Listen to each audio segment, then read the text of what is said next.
It is a sad day for the virtue signaling elites in Hollywood and New York City. Why, you may ask? Because the proposed Black Superman film has been officially canceled by Warner Brothers. Cause I've been living life right like I could just die any minute. Going for a ride down the side. Hi everyone, my name is Jacob Berry. Welcome to the Studio Jake vidcast where I talk about all things pop culture. Be sure to like, share, subscribe, and if you're watching on YouTube, ring that little bell to get notifications when I post new vidcast and consider becoming a channel member. If you want to support me in the work that I do, head on over to my new website, studiojakemedia.substack.com, where you can find even more pop culture articles. Thank you for your subscription in advance. Walter Hamada kind of wanted to bring DC back to the way it was in the 90s and the early 2000s, where the movies aren't necessarily interconnected and everything is just sort of a scatter shot. That's how you got the Batman, for example. It was no longer a part of what was called the DC Extended Universe. One of those films was a Superman film that was going to be produced and directed by J.J. Abrams and written by Ta-Nehisi Coates.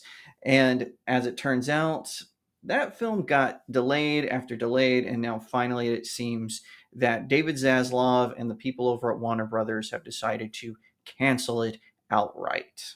So this is according to Bounding Into Comics.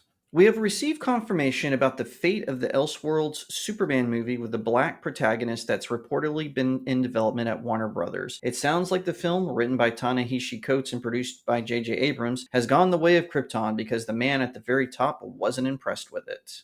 A piece by the Wall Street Journal titled Saving a Studio, This Looks Like a Job for Superman, which is about how James Gunn's Superman is the ray of hope that will potentially save DC's bacon, says Warner Brothers Discovery CEO David Zaslav dismissed the Abrams-Coates joint on the account because it was too woke. The WSJ cites people familiar with the matter who also told them Gunn and Safran could still try to make the movie in the future. While that leaves a door window open a crack for the idea, it appears anecdotally open and shut that the project will never move forward. Okay, so who are they specifically talking about? Because there actually have been a couple of black supermen throughout the ages in different Elseworld sort of context. For example, we have here Calvin Elvis. Now, for those of you unfamiliar, Calvin Elvis is from an Elseworld where Superman is black, and I don't know a whole lot about the character, so I don't want to get too far into the weeds in it. But you might recall one time Michael B. Jordan, the actor who is famous for Sinners, and he's been in a couple of action movies. The man is a very talented actor. Of course, he is known for the Creed trilogy, which he starred in, and he directed Creed 3. He is, like I said, incredibly talented. And also, a lot of people don't know this about him, but he has a big beat on the nerd community. He was very excited to be a part of Black Panther when he was cast as Killmonger. And of course, he was in cameo in Black Panther, Wakanda Keep the Water Mexicans Out Forever. I still think it is very interesting because he did an interview with Oprah. This is what I was referring to a moment ago, where she was asking him about a black Superman. And he actually replied, no, I don't want to be a black Kal-El or Clark Kent. I want to be Calvin Elvis. Now, I'm paraphrasing a little bit. He said, because I think the fans would accept me as that version of Superman. It's an alternative version of Superman. And yes, Calvin Ellis is sort of the play on Kal-El.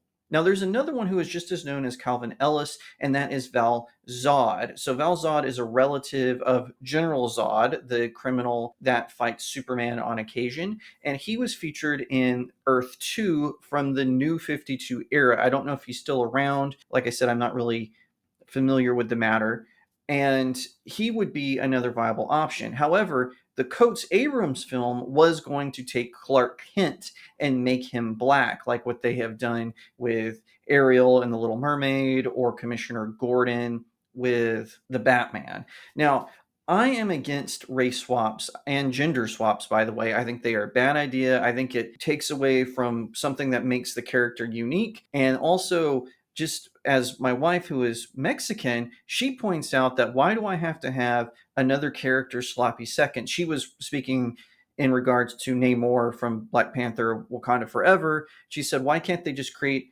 an original character or use a character who is already Mexican for that role? And that makes perfect sense to me. Now, the counter argument to that is that, well, when they try, it doesn't do anything. They never go anywhere. And that's because the writers they pick are terrible at creating these characters. I mean, just think about how Jaime Reyes was accepted by the fan base as the new Blue Beetle. The original and the second Blue Beetle, they were much beloved characters, but no one saw Jaime Reyes as the sort of woke replacement for them, but a good expansion on the character's lore. And that was because he was very well written. And also, he's a legacy character. He's not a permanent replacement or a swap for the previous incarnations of the Blue Beetle. That goes without saying, obviously.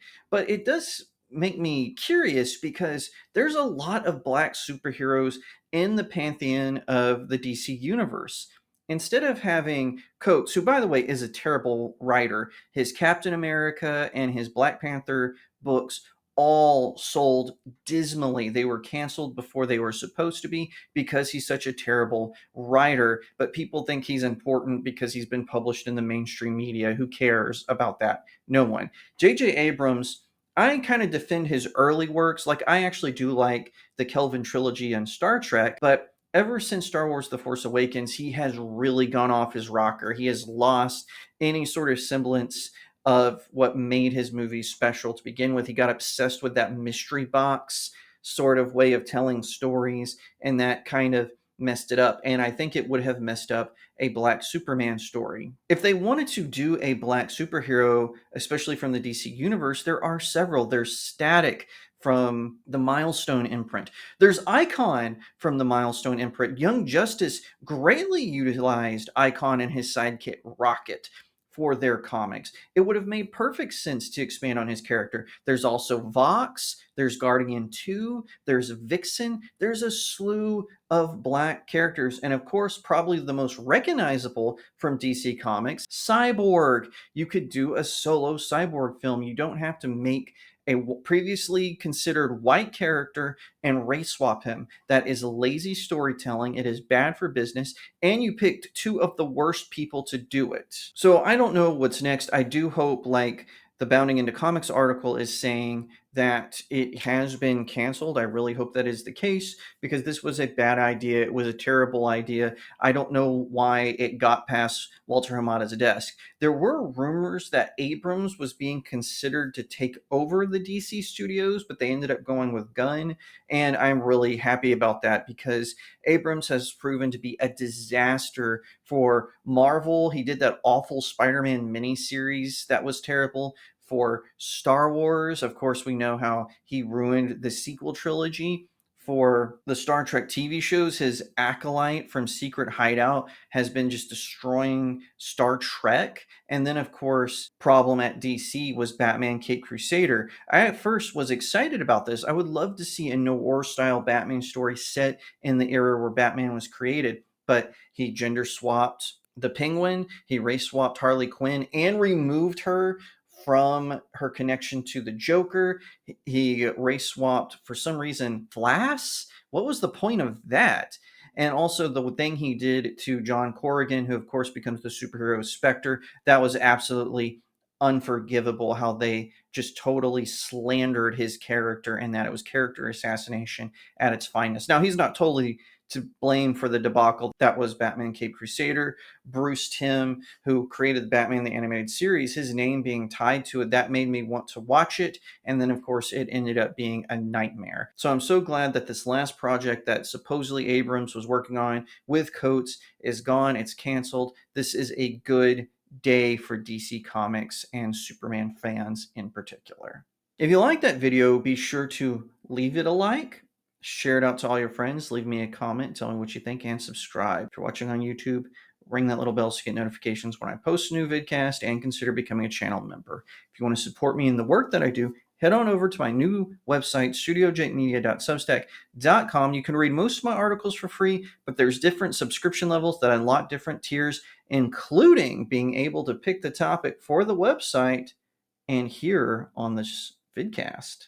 At that same website, there's a conveniently titled Buy My Books section where you can pick up one or all four of my books. They're available all over the place and they're all available on Amazon. So pick them up, leave me a 5-star review. It really helps out small indie creators like myself. Once again, thank you so much for watching, and I'll see you next time right here on Studio Jake. 'Cause I've been